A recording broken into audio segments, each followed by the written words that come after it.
Ito yung aming tanuluyan today. So, December 7. Ayan ang aming view. December 7 kami dumating. Dapat pala dito kayo ng kwarto.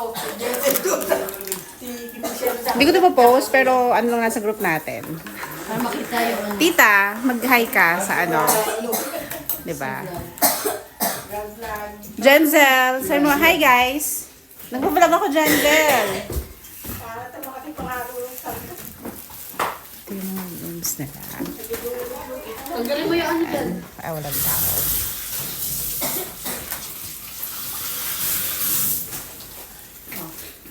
Sensei. Ayan si Ate Jade. Say hi, Ate Jade. Si Nisha na inatake ng ubo. Ayan si Manager Aljan. Meron hindi mo alam.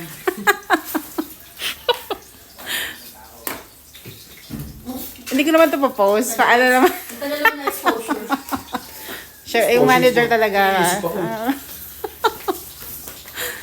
Lalabas, lalabas. Ito ang aming view this morning. Piece of Ah, pen? Daddy. Ito totoo to. Pero hindi ko ito pa-post. Sa group lang natin. Kasi parang promotional ano yun. Hindi, oo nga, Ay, sabi nga taxi. nung may naging pasahero ko, sabi, meron daw talaga eh.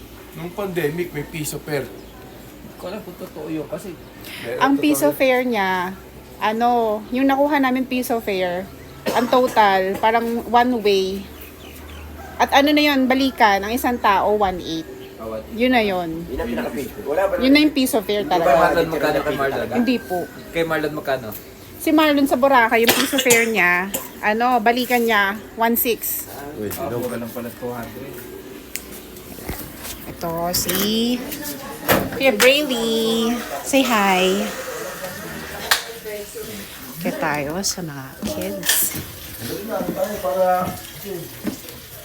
Magulo ang aming kwarto. This is, by the way, year 2024. So, ayan sila. Tulog pa si Olive, si Kuya Jacob, at si Ate Bebe tulog pa. Ayan. So, ayan na. First time in Baguio kami lahat. Kasi natin oras natin. Yung iba,